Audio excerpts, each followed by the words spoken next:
What's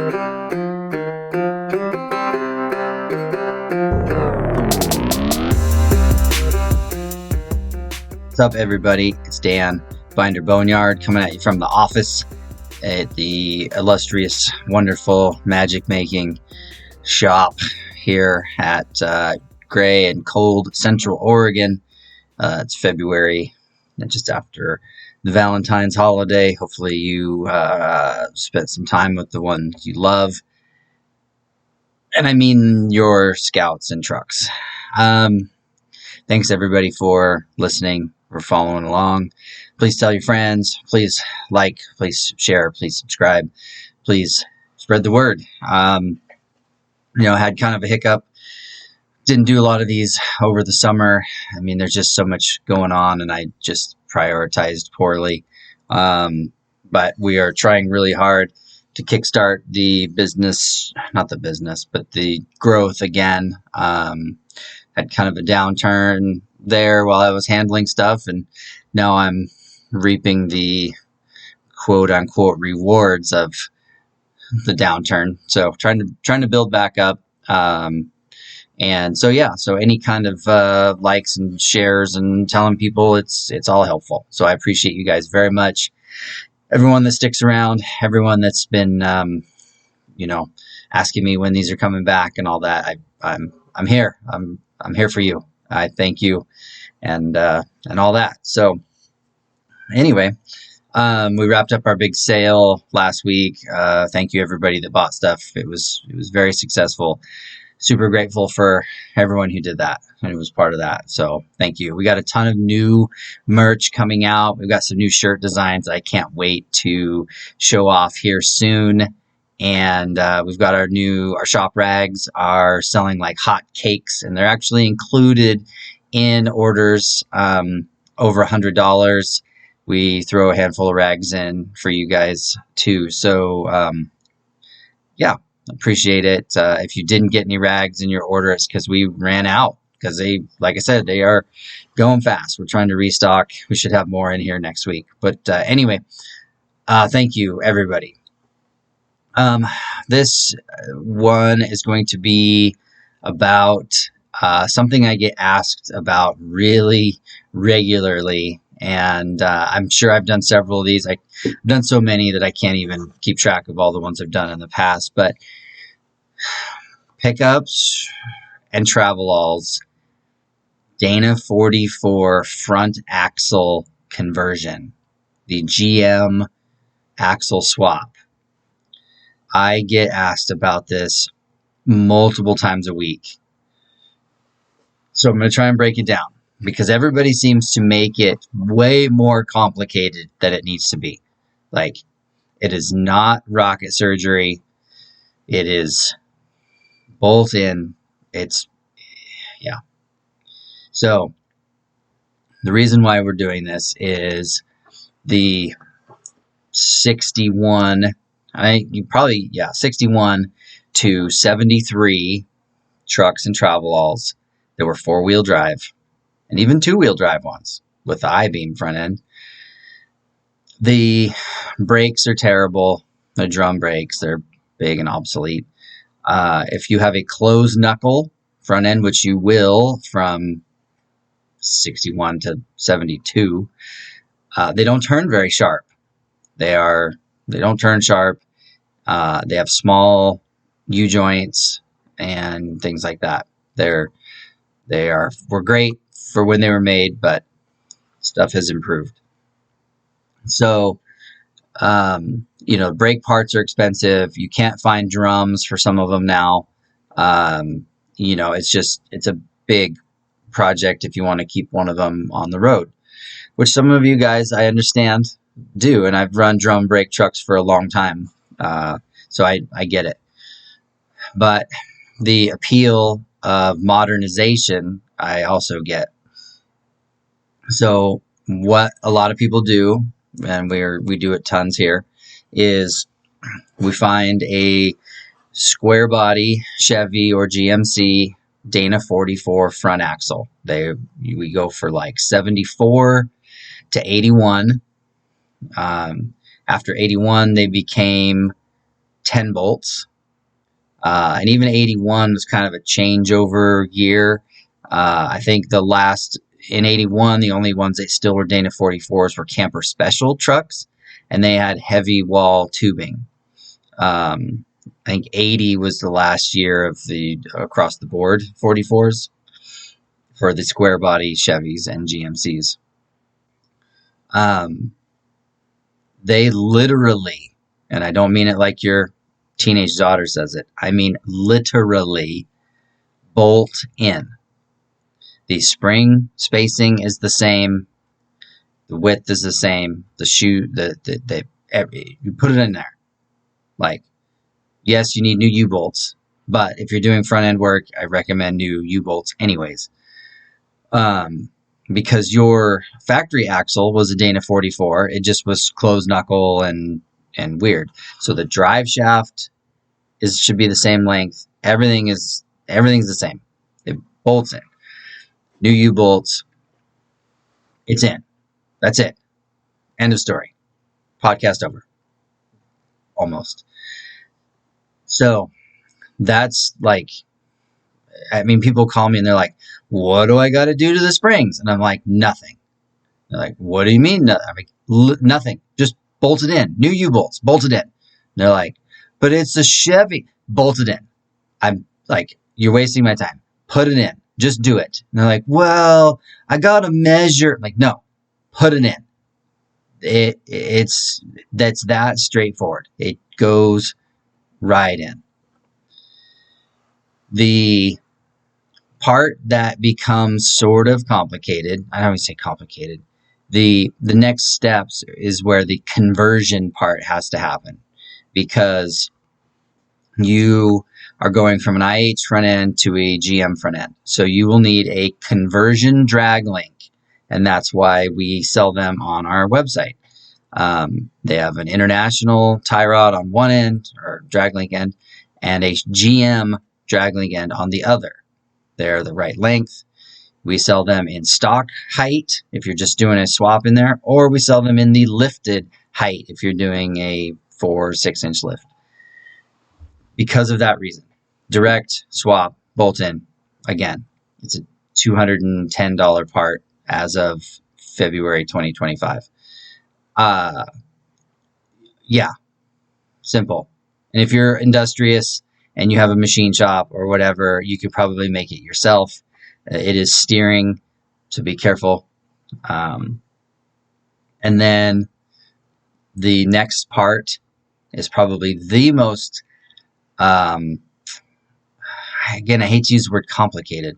It's not really complicated. It's just the biggest change is you're going from drum brake hoses to disc brake hoses.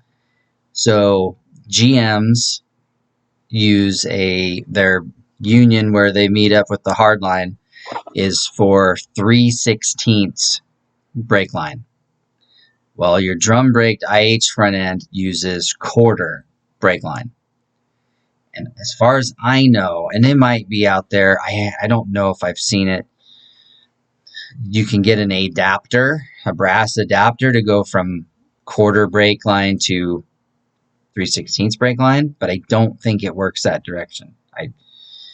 I'm not sure, because we don't do that. I don't adapt brake line. It's one more step you don't need to take. It's just more potential for leak and whatever.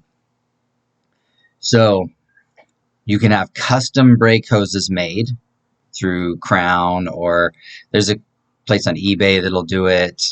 Even IH Parts America will do it, but I think they don't make it in-house. They buy it from someone else too. So you can get the, Chevy Banjo, which is what attaches to the caliper, and then the IH quarter-inch brake hose on the other end. Or what we do here, because it just seems to be the way we like to do it, we run new hardline. All new 3/16 NICOP brake line. That way, one, it's new and it's not going to have corrosion and whatever. It's not going to be plugged with gunk. You're not going to put brake gunk through your brand new front end parts. But just replumb it with 3/16 brake line. That way you can use off the shelf GM brake hoses, the 4-inch lift Skyjacker brake lines that you can buy on Amazon for $80. That way you can always replace them easily. If you're running conversion brake lines, then, if you have a problem, you have to have them made again, or, run the risk of them not being available or something like that. I mean, even our conversion drag link, it uses an off-the-shelf end on both ends. So if you have a problem with our drag link, it is not a weird custom homemade thing. Like, it's one end is a Chevy, one end is an IH. Like, it's off the shelf. So that's why we run 3/16 hardline, because then you can use factory GM hoses. And then the final step is the proportioning block and master cylinder. You need to change your master cylinder out to a disc brake style, whether that be like a Scout 2 style with the disc drum setup in it, or if you're changing the proportioning block, we like to run the Corvette master cylinder. 69 4-wheel disc Corvette master. That it's $51 at Napa, and that might be my cost. I don't know, but it's cheap available. Like, I think I saw it on Rock Auto for like $24. So they're extremely cheap. They go right on. Assuming that you have power brakes. If you have manual brakes, you're going to need to step up to the booster setup, and go that route, because disc brakes, they work better than the drums, but if you don't have power behind them, it's difficult. So, so you're going to need to upgrade to a power booster, and then the Corvette master cylinder, and then we use the off-the-shelf PV2 proportioning block. That's what the part number is on Summit. It's a PV, like Paul Victor 2. That is a disc drum proportioning block. So it has the little dealies in it to keep the line pressure, so you don't need the master cylinder that has the drum brake setup in it. And then, you'll have to do some replumbing with the hardline to make that all function. But that is the brake line part of this whole conversion is the most labor intensive part. Like I said, the drag link bolts in. The new drag link you get from us literally bolts in. The axle itself literally bolts in. And then it's just brake hardline. So if you have a buddy that's more proficient at it than you are, I recommend you bring him in and have him help you. But the benefits of it are massive. The braking ability, the being able to turn sharper, the parts availability, all that stuff is so much cheaper to replace and stronger than the IH stuff that you had before. Like I said, no drive shaft modifications needed. Everything hooks up just like it should. And this is good. 61, 73. You can even do it on a 74 and 5. But those had disc brakes already, and open knuckle, and all the benefits of the GM. Just their parts are obsolete also. But you can just change the outers. That's the other thing that I've done. I have a 74 front end in my green Travelette, and all we did was put GM knuckles and everything from that out on it. And so you get the same benefits of the GM stuff, but you keep that IH center section. The GM axle is wider than the IH axle by about 1.5 to 2 inches on each side. So you do have a tiny bit more width that you may notice depending on your wheel and tire package. But if you're running a C-Series truck, you have 6 lug. You're going to be a 6 lug truck anyways. So stepping up to 8 lug means you should probably change your rear end as well. So if you can, find that GM package. Find somebody that's got a 14 bolt and a Dana 44 and get them both. Most of the 14 bolts have the wrong spring perch spacing, so you'll have to cut them off and weld on new perches. But then that's pretty much it. Then that bolts in as well. I've done that on several. The blue 66 that's on our YouTube channel that we get tons of interest on. That one was a full GM axle conversion. My red Travelette that I drive all the time, that is a GM front axle and IH Dana 60 from a 73 rear axle. So you can just tell just a tiny bit of width difference, but you can't even notice it. Like I'm pretty much the only one that notices it. But the upside to the wider front end is that when you turn sharp, your tires do not hit springs or anything like that, and you can still turn real sharp. So the red truck actually gets around in parking lots pretty nice. I love having the power brakes. It has our C-Series, has our power brake kit that we sell on our website, and yeah, it's just great. One of the best updates you can do across the board. GM axles they used to be cheap. Man, I remember getting Chevy 44s even up till like 5 years ago for $150. Like they were just everywhere. Nobody wanted them. Everybody wanted Dana 60s. And now the 44s are like $500 or $600 a piece, and they're junky, broken, wore out ones. So that's the other thing, is if you're going to do this axle conversion, just plan on spending a bunch of money on repairing whatever you get. Like they're going to need new calipers. You're probably going to need wheel seals. You might be able to repack the wheel bearings, but you definitely want new wheel seals. But definitely new calipers, possibly new rotors. A lot of them are missing the locking hubs for whatever reason. So then, you're in a set of locking hubs.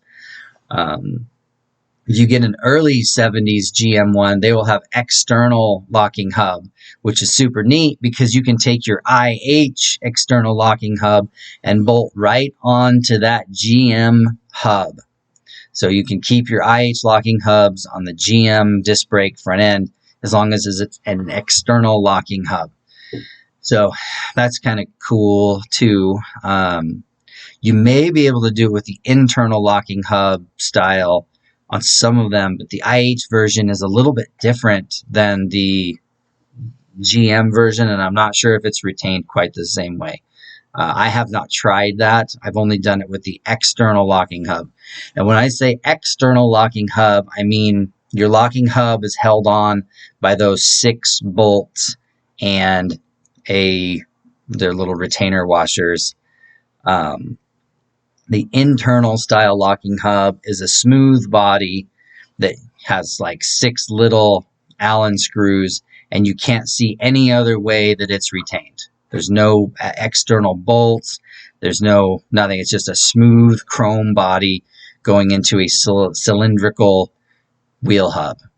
Whereas the external locking hub there's the dial face that has some Allen screws in it, and then there's the 6 big bolts that hold the locking hub to the hub body to the wheel hub, and then it's a weird shaped wheel hub. So that's your difference on that. So again, on the red truck, I am running external locking hubs, and same on the green truck, I'm running external locking hubs. So that I'll say IH.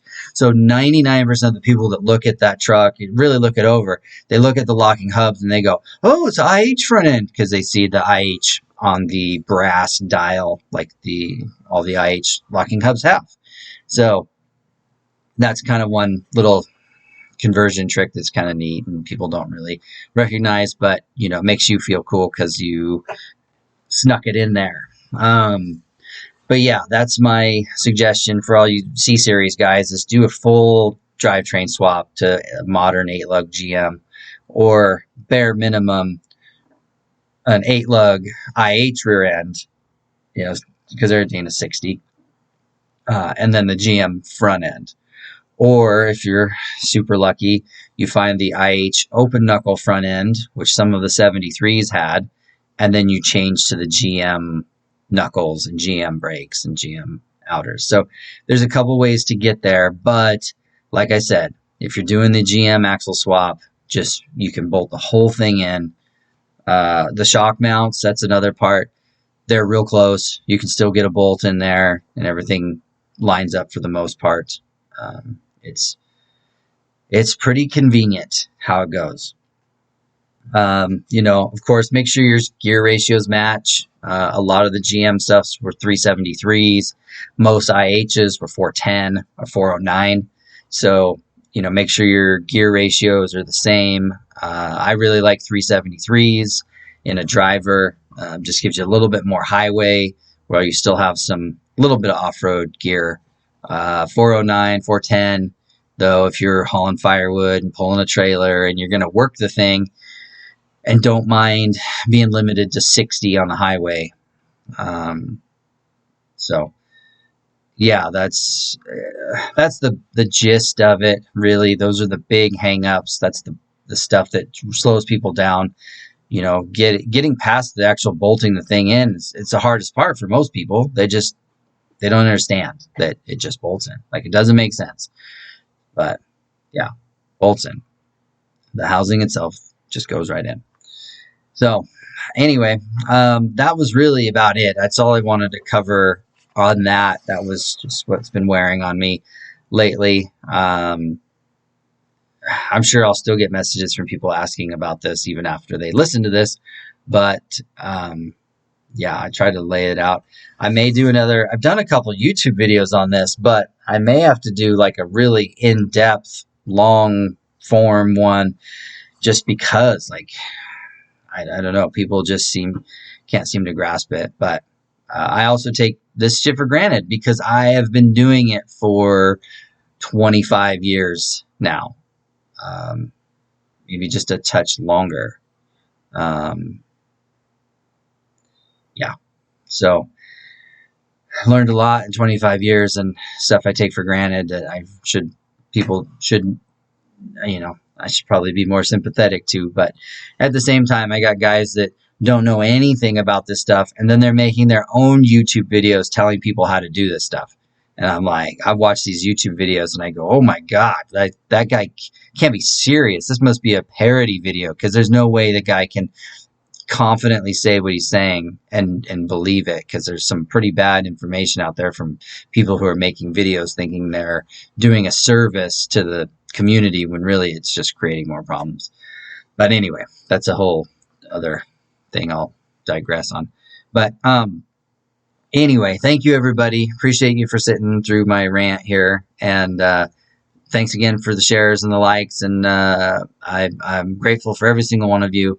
And I love you greatly. And until next time, I'm Dan, Binder Boneyard.